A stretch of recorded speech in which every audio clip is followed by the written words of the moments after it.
Alamin na natin mga kasambahay ang magiging lagay ng panahon sa iba't ibang bahagi ng bansa ngayong araw ng Martes, August 26, 2025. Panoorin po natin ang update mula po sa Philippine Weather Bureau, Pag-asa.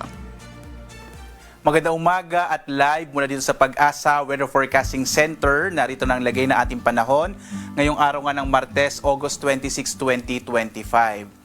At sa ating pong latest satellite images, patuloy pa nating minomonitor yung low pressure area na huling namataan malapit po sa may katubigan ng Paracales sa Camarines Norte.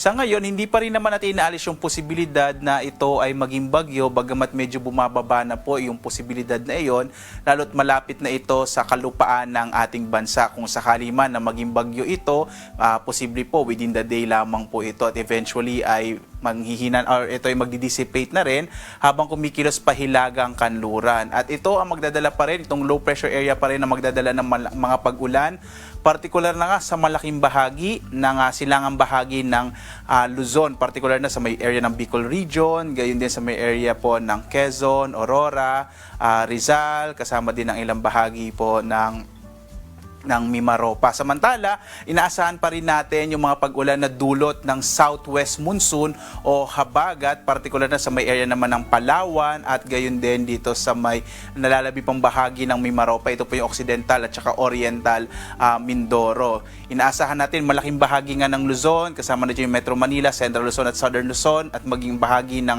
Kabisayaan at northern part of Mindanao, kasama yung Zamboanga Peninsula at Caraga, ay makararanas pa rin ng ulap na kalangitan na may mga pag-ulan sa araw na ito, habang ang nalalabing bahagi ng Luzon, yung Ilocos Region at gayon din ang nalalabing bahagi ng Mindanao ay makakaranas ng mga isolated o pulupulong pag-ulan, pagkidlat, pagkulog. Liban nga dito sa low pressure area na ating minomonitor, wala na tayo iba pang nakikita nga posibleng maging bagyo na nasa labas ng Philippine Area of Responsibility.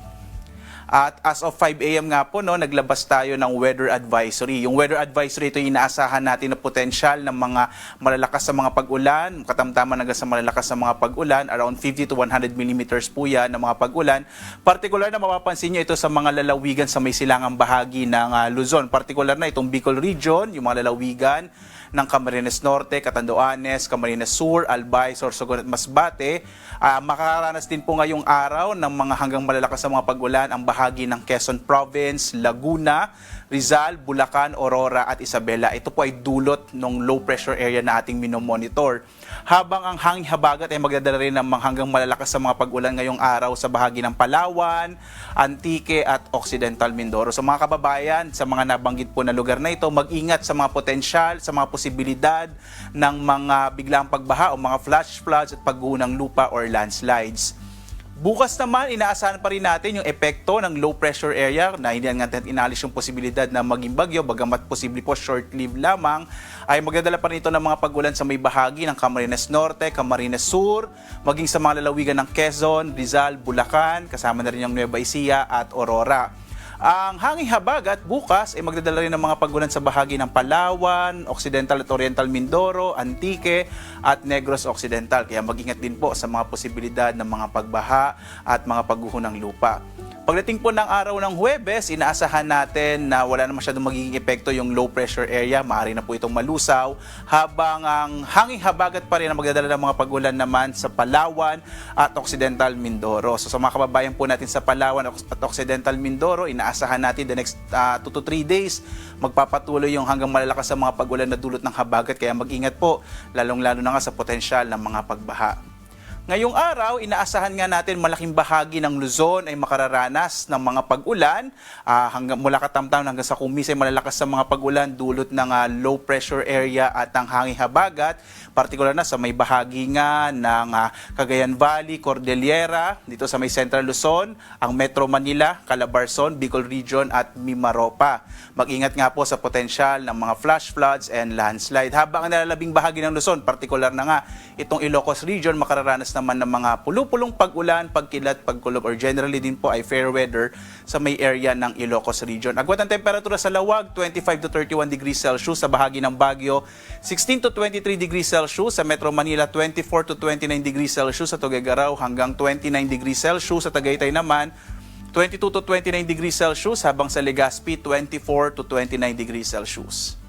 Dito naman sa Palawan, Visayas at Mindanao, inaasahan natin malaki din yung tsansa ng mga pag-ulan sa may bahagi ng Palawan dulot ng hanging habagat.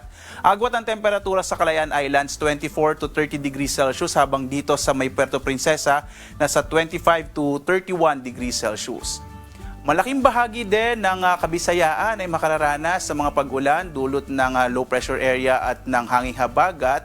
At ang agwat po ng temperatura sa Iloilo, 24 to 30 degrees Celsius. Sa Cebu naman, 26 to 31 degrees Celsius. Habang sa Tacloban, 24 to 31 degrees Celsius. Ang mga rehiyon naman dito sa may Mindanao, partikular na nga itong Zamboanga Peninsula, Barm, kasama ang Northern Mindanao at Caraga ay makararanas din ng mas malaking tsansa ng mga pag-ulan sa araw na ito. Habang ang nilalabing bahagi ng Mindanao, yung Davao Region, kasama yung Soc-Sargen ay makararanas ng mga isolated rain showers and thunderstorms lalo na sa hapon hanggang sa gabi. Agwat nga ng temperatura sa Zamboanga ay 23 to 32 degrees Celsius, sa Cagayan de Oro naman 23 to 31 degrees Celsius, habang sa Davao 25 to 30 degrees Celsius.